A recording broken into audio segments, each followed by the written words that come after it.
There's a package in the closet you moved before they got home. A statement you delete before it can be seen. A little number you round down when they ask how much it cost. If any of that landed somewhere in your chest just now, take a breath, because you are not a bad person, and you are not alone. Surveys suggest a striking share of people hide something about money from the person they love. A purchase, an account, a debt, a little income on the side. It even has a scary name now: financial infidelity. Today we're going to take that name apart gently from both sides of the table, the one who hid and the one who found out, and figure out where the honest line actually is. Here's where we're going, and I promise to be fair to everyone in the room. First, the two people at the table, because there's never just a villain here. Then the word itself, which sounds like a courtroom and usually isn't one. After that, 6 honest points. 1. What financial infidelity actually is. A whole spectrum, not a single crime. 2. Why good, loving people do it. 3. Why the damage is the secret, not the sum. 4. The gray zone. Is a surprise gift a lie? 5. The case for a little privacy, and the one test that sorts it out. And 6. How a couple rebuilds after a discovery without a trial. Then I'll hand you the script, the actual words to confess one and to receive one without the whole thing blowing up. Picture 2 chairs. In one sits the person who hid something. They're not a schemer. 9 times out of 10, they're someone who felt a flush of shame at the register, or who wanted one corner of their life that nobody got a vote on, or who was genuinely afraid of the look on their partner's face. They told themselves it was small. It grew. In the other chair sits the person who found out. And that hurt is real too, not because of the money, but because the ground moved. If this was hidden, they think, what else? Both of these people are worth our compassion. The mistake is deciding one of them has to be the criminal and the other the judge. They're just 2 people who never learned how to say a hard money thing out loud. Financial infidelity. It's a heavy phrase, and honestly, it does some damage of its own because it drops the same word we use for the worst betrayal in a relationship onto a spectrum that runs from a secret $20 treat all the way to a hidden second mortgage. Those are not the same thing, and pretending they are helps nobody. So let's set the frame carefully. This isn't about catching a criminal, it's about a secret. The fact that a piece of a shared life got walled off, quietly, on purpose. The size of the number is almost beside the point, and I'll show you why in a few minutes. For now, just hold this. The problem was never the spending. It was the wall. So let's define it plainly, because most people picture the extreme and assume they're innocent. Financial infidelity is any meaningful money thing you deliberately keep hidden from a partner who reasonably expected to know. And it comes in 4 broad shapes. The first is the secret purchase. The classic one. The package that arrives while they're at work. The thing that gets carried in casually so it looks like it was always there. The second is the secret account. A card, a stash, a whole separate account they don't know exists. The third, and the heaviest, is the secret debt. A balance quietly growing in the dark, sometimes for years, sometimes large enough to reshape both of their futures. And the fourth is the one people forget entirely. Secret income, a bonus, a side gig, cash that comes in and never gets mentioned, so it can be spent without a conversation. Now here's what I want you to notice. That's a spectrum, not a single crime. A hidden $20 lunch and a hidden $40,000 loan live on the same line, but they are worlds apart in weight. Naming the shape matters because we need to talk about the credit card debt, and I bought a coffee I didn't mention, are completely different conversations. The common thread, the only thread that makes any of it infidelity rather than just spending, is the deliberate hiding. Not the purchase, the concealment. If it was bought in the open, it isn't this.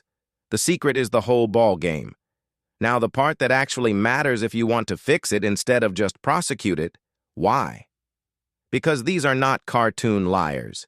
These are usually kind, decent, loving people, and they hide money for reasons that, once you hear them, make an uncomfortable amount of sense. The first reason is shame. Somebody grew up being made to feel stupid about money, and every purchase still carries a little echo of that. So it feels safer to hide the thing than to sit under the imagined judgment. The second is control, in the gentlest sense of the word. The quiet wish for one small corner of life that's entirely theirs. No permission slip required. That's not villainy. That's a human being wanting a scrap of autonomy. The third is fear, a real specific fear of the fight, the sigh, the "you spent what?" So they dodge it. And dodging feels like keeping the peace, even though it's really just borrowing against it. And sometimes it starts almost by accident. One thing goes unmentioned, nothing bad happens, so the next thing goes unmentioned too, and a habit quietly forms that nobody ever decided on. I'm walking through all of this for one reason. If you're the partner who found out, understanding the why is not the same as excusing it, but it's the only road back. A person who hid out of shame needs something very different from a punishment. And if you're the one who hid, hearing your own reason named out loud is often the first crack of relief. The realization that you weren't evil. You were scared. Those are fixable. Evil isn't. Scared is. Here's the point that surprises almost everyone, and it's the emotional center of this whole thing. The damage is not the size of the number. A hidden $40 can wound a relationship almost exactly like a hidden 40,000. And people always push back on that. Surely the big one is worse, in dollars, obviously. But that's not what actually breaks. What breaks is trust, and trust doesn't run on a dollar scale. Trust runs on a simple, almost childlike belief. I know who I'm building this life with. The moment you discover a wall, any wall, that belief takes a hit, and the size of what's behind the wall barely registers next to the shock that the wall was there at all.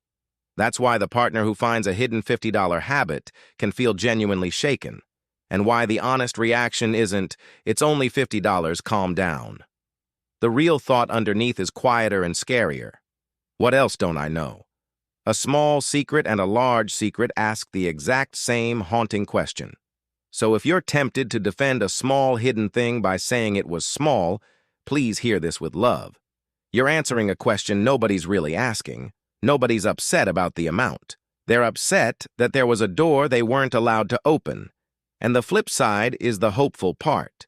Because the wound is about the secret and not the sum, the repair is almost never about paying the money back. It's about taking the wall down and proving slowly that there aren't any more. That's a thing you can actually do at any income starting today. Okay, let's go somewhere honest and a little uncomfortable, because if we don't, this whole video turns into a rule nobody can actually live by. Is a surprise gift a lie? You've been quietly setting aside money for months to surprise them on an anniversary. Technically, that's hidden money and a secret purchase. Is that financial infidelity? Of course not, and you already know it isn't. What about the private $20 you spend on your hobby every week that you've just never brought up? What about the gift for them that you obviously can't disclose?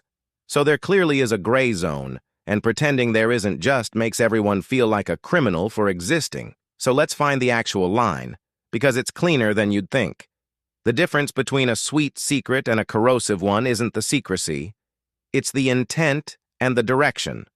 A surprise gift is a secret kept for the relationship. It's aimed at their joy, and it ends with a reveal that brings you closer. A financial betrayal is a secret kept from the relationship.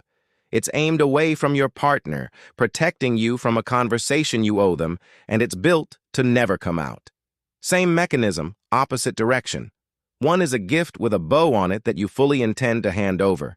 The other is a door you're quietly hoping stays shut forever. When you learn to feel that difference, most of the anxiety drains out of this, because you stop policing every private dollar and start noticing the only thing that ever actually mattered: which way the secret is pointed. Which brings me to the steel man, and I want to give it real weight because the opposite extreme is its own kind of unhealthy. Total financial transparency, every dollar logged, every purchase justified, no private corner anywhere, is not the goal, and for a lot of couples, it isn't even healthy. Two whole adults built a life together. They did not dissolve into a single accounting entity with one shared brain. a little autonomy, a little, this is my fun money and I don't have to defend it, an allowance you each spend with zero explanation owed. That's not the seed of betrayal. That is often exactly what protects a relationship from the slow resentment of feeling watched. Wanting some privacy does not make you a liar, so how do you tell healthy privacy from the corrosive kind, when they can look identical from the outside? There's one test, and it's the most useful sentence in this entire video. Would it survive being said out loud? That's it. Not, did you announce it? You don't have to narrate every coffee. The test is whether it could be said without the ground shifting. If your partner learned about it tomorrow, and the honest reaction would be, oh, cool, glad you enjoyed it. That's healthy privacy, and you never owed a disclosure. But if the thought of them finding out makes your stomach drop, if you'd need to explain, minimize, or brace, then some part of you already knows it crossed the line, and that stomach drop is the real signal, long before anyone gets caught. Privacy passes the test easily. Secrecy never does. Learn to feel which one you're holding, and now the hardest one. What if it already happened? A secret surfaced.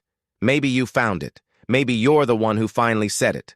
First, the truth nobody says clearly enough. This does not mean your relationship is over. It doesn't. Couples move through this and come out steadier all the time. Not by pretending it didn't happen, but by treating it as a wound that heals rather than a verdict that's already in. The way it heals is called disclosure, and the way it doesn't is called a trial. A trial is what most people instinctively do. The interrogation. The demand for every date and dollar going back years. The partner made to grovel on a witness stand for weeks. It feels like justice. It is almost always poison because it turns the person you're trying to trust again into a defendant, and no one rebuilds trust from the defendant's chair. Disclosure is different. Disclosure is the whole truth once, laid out as fully and honestly as the person can manage. The real number, the real accounts, the real why, and then a decision to build forward from that line instead of relitigating behind it every week. The one who hid has to earn trust back with consistency and open books, patiently, without sighing about how long it takes.